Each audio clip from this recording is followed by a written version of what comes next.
Okay, explain to me, would this...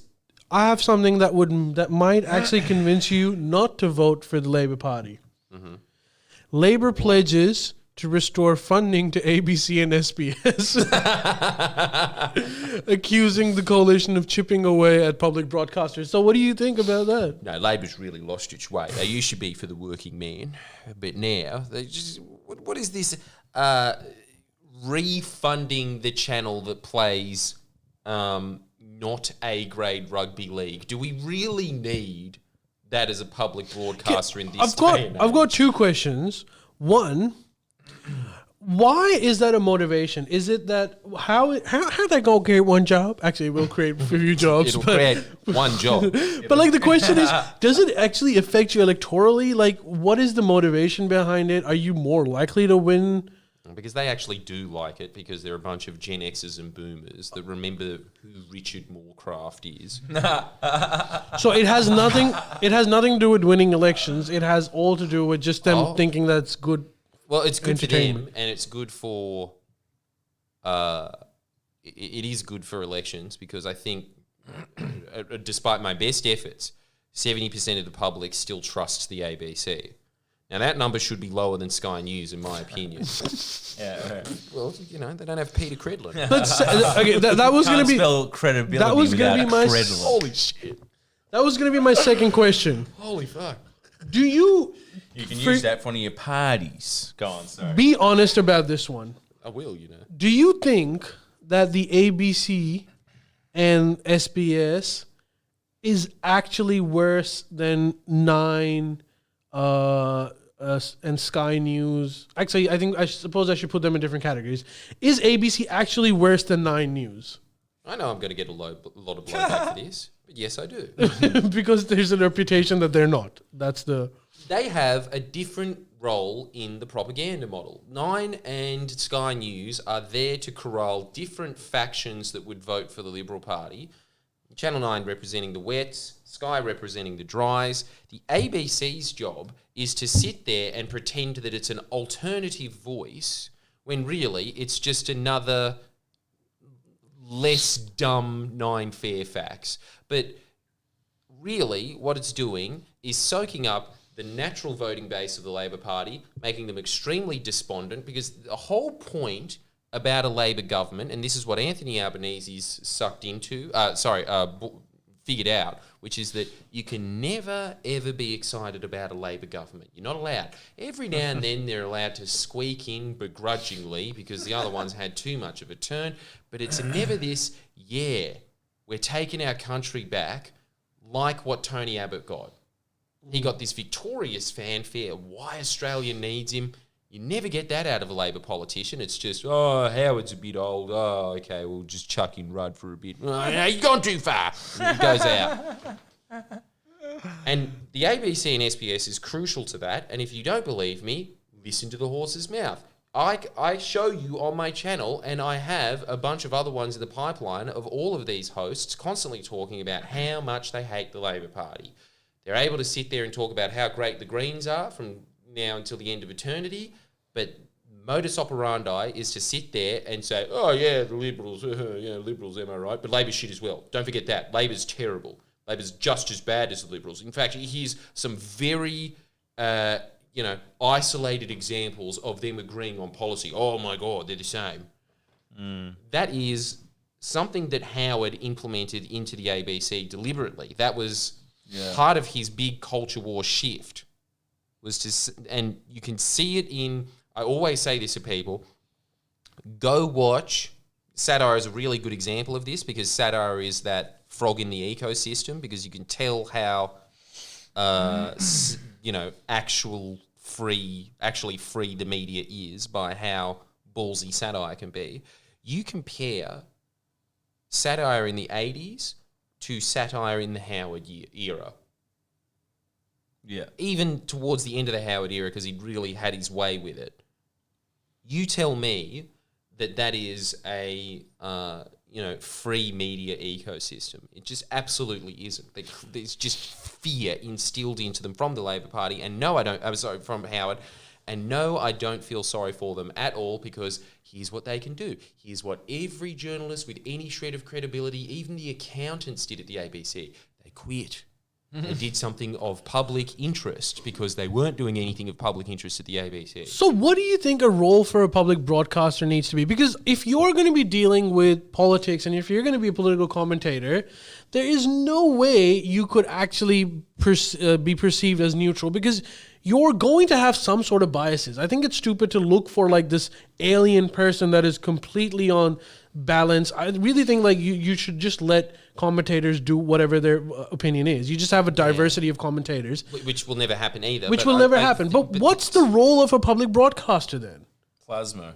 The role of the public broadcaster actually is what Kevin Rudd said, which is to report the facts, which they very clearly don't. We've given examples of them doing ABC Fact Check where they have deliberately misled the public in the facts.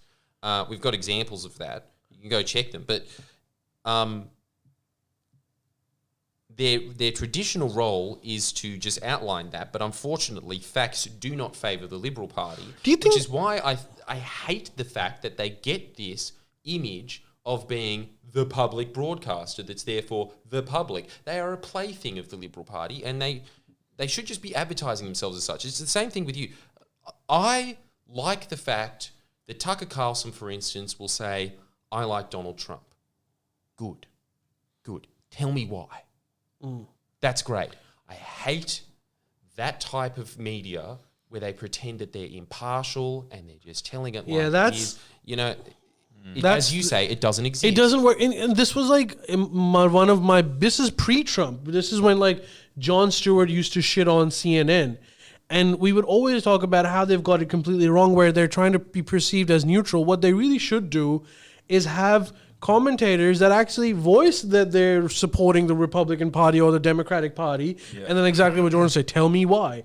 And within a channel, all you can do is just have a variety of people. You should have someone that supports the Democrats and also someone that supports the Republicans, and then you deal with it that way. Because this is the other thing, sorry, I just got to say this, for all these like budding independent commentators that are always taking little snarky swipes at me, they always go like, he's pro-Labor. I'm not pro-Labor. I'm telling it like it is. Anyway, vote for the Australia First Party or vote for the Greens. You don't get it. You are being dishonest. And I don't know why that is, but you should say the vote for the Greens bit first, not hide it behind stuff and say that you're like this completely impartial being. It's the worst possible thing you can do to an audience. The worst. And it's also a lie because no one, I think, can truly be impartial. There's no reason to pretend to be anyways. But so do you think the ABC could actually completely step away from politics and news media, and they should just go to like funding arts and whatever else? Well, that's exactly what the Liberals want them to do as well, which is the two-way paradox. And I do understand that argument of, and that's what they've been doing, is defunding any news programs and replacing it with lifestyle cooking shows. I honestly think this has always been my view when it comes to the Labor Party. They should just fund a bunch of independent commentators on YouTube and say, there you go, here's 1,000th of the budget. And I'm saying, like, don't even give me a cent. I'm not even saying give me a cent. Bring back Laurie Oakes. Give him a YouTube channel. Corpse. Dig up that corpse. But they're going to get canceled so quickly. Because YouTube commentators are going to inadvertently say something that's cancel worthy, and then ABC is going to be freaking out, and then they'll... Not if you got integrity. All of their money just comes from politicians. That's the problem, really. What really needs to happen is that you should have a Sky News equivalent on the Labor side. I think you're the only one. That's it. It's truly shocking to me. Everybody's always saying, you shit on Labor.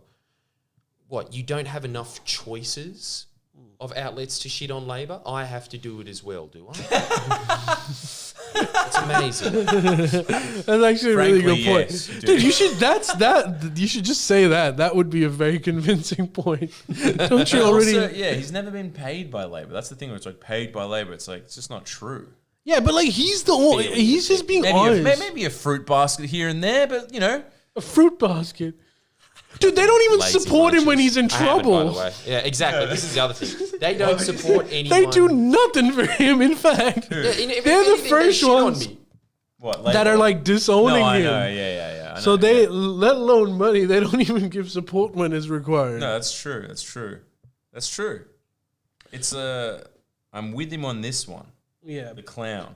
but I think there needs to be a lot more of those. Even a broken clock's right twice a day, eh?